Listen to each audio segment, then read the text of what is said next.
अस्सलाम वालेकुम class 10th class. ये हमारा लेक्चर नंबर 9 है। ठीक है, लेक्चर नंबर आ जाते हैं 9।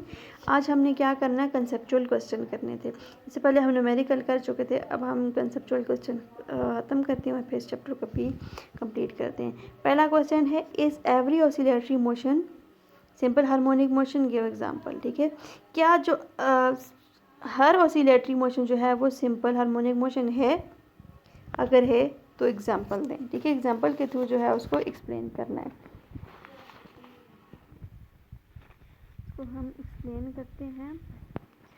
पहला हमारे पास है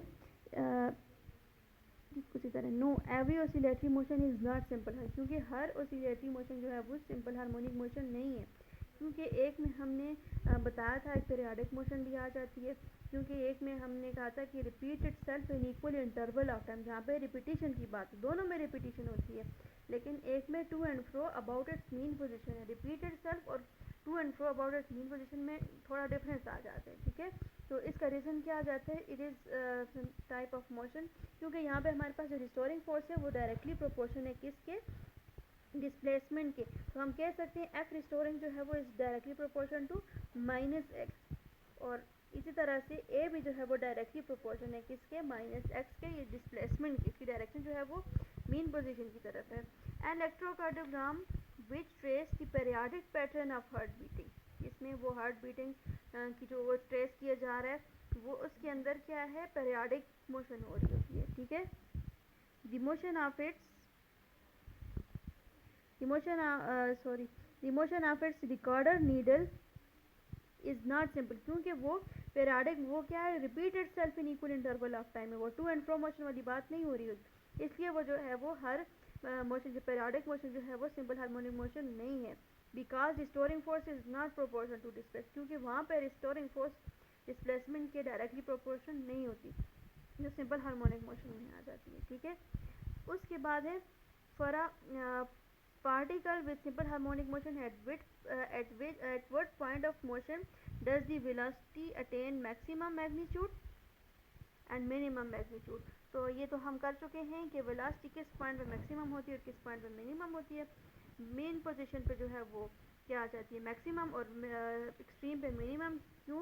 क्योंकि मीन पे वो जो आ जाती है हमारे पास, ये काइनेटिक एनर्जी की बात की गई थी, जबकि एक्सट्रीम पे जो है वो हमारे पास पोटेंशियल एनर्जी में एक्सट्रीम मैक्सिमम होती है, इसलिए ये हमारे पास इस पे ज़ीरो होती है। तो ये हमारे पास ये रीज़न आ जाता है। ठीक है,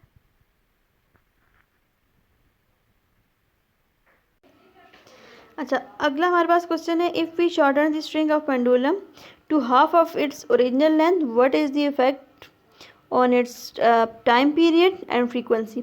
यानी सिंपल पेंडुलम की लेंथ को अगर हम शार्ट कर देंगे, कितनी शार्ट करेंगे, उसकी ओरिजिनल लेंथ से हाफ कर देंगे, तो उसके टाइम पीरियड और फ्रीक्वेंसी पे क्या असर होगा? ठीक है, हमें पता है कि हमारे पास टाइम पीरियड क्या है, 2π√L/g, जबकि फ्रीक्वेंसी 1/2π√L/g। ठीक है, फ्रीक्वेंसी, टाइम पीरियड फाइंड करते हैं और फ्रीक्वेंसी।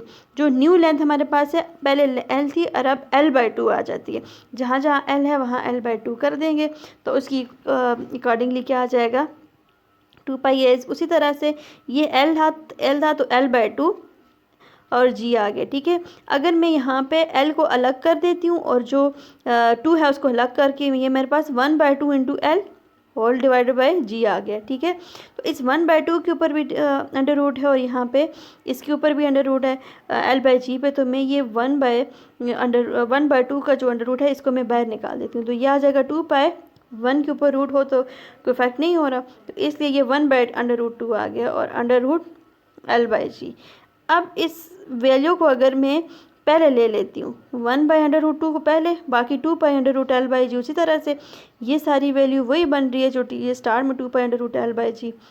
ठीक है, तो यहाँ पे ये t की वैल्यू क्या आ जाएगी, हाफ करने से क्या आ जाता है, 1/√2t आ गया। ठीक है, और इसी तरह से फ्रीक्वेंसी भी आ जाती है हमारे पास, 1/2π√L/G थी, L/G/L सॉरी, जबकि यहाँ पे हमारे पास L क्या है, L/2, L/2 से क्या हो गया, 1/2π√L/G/L/2। तो यहाँ पे भी उसी तरह से करेंगे, डबल डिवीजन है, 2 पर आ जाएगा, ऊपर आने के बाद क्या है कि ये √2 इस पे भी है और इस √2 को अलग कर देंगे और g/l को अलग कर देंगे, ठीक है। √2 को मैंने बाहर ले आई हूँ और बाहर ले आने के बाद मैं उसको सेपरेट कर दिया।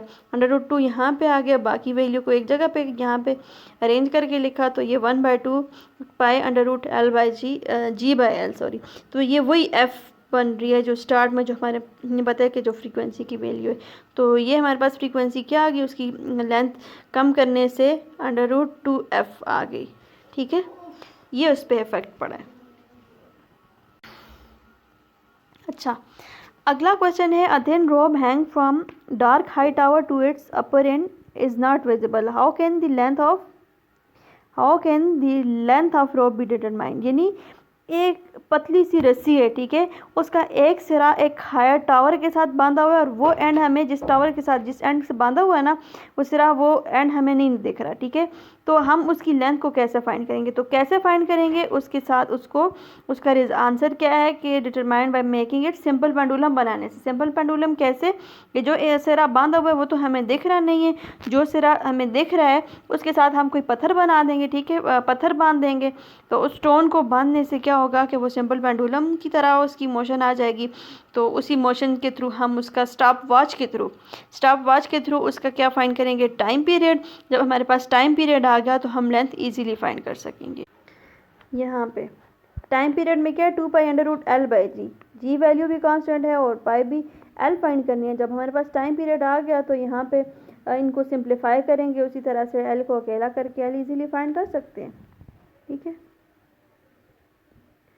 अच्छा, अगला क्वेश्चन है, suppose you stand on swing instead of sitting on it, will your frequency of oscillation increase और डिक्रीज। कहते हैं कि जब आप झूले पे बैठने की बजाय खड़े होते हैं तो उसकी फ्रीक्वेंसी कम या ज़्यादा होगी। तो ये जनरल सा एक क्वेश्चन है। आप देखें कि जिस टाइम आप झूले पे जब बैठ के झूल रहे होते हैं तो आप खुद मूव कर सकते हैं इजीली, ठीक है, उसकी मोशन थोड़ी और होती है, आप ज़रा ज़्यादा फोर्स लगा रहे थे। लेकिन जिस टाइम आप खड़े होकर मूव करते हैं तो वो फ्रीक्वेंसी जो है वो डिक्रीज़ हो जाएगी।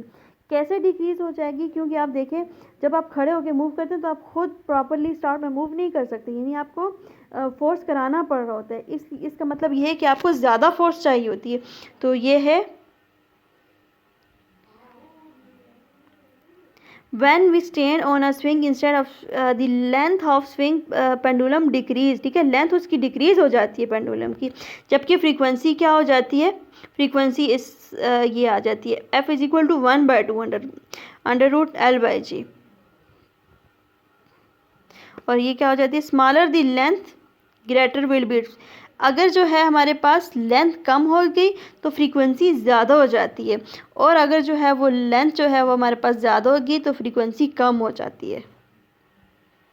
अच्छा, क्लास आगे हमारे पास 3 क्वेश्चन हम उनको भी कंप्लीट कर लेते हैं।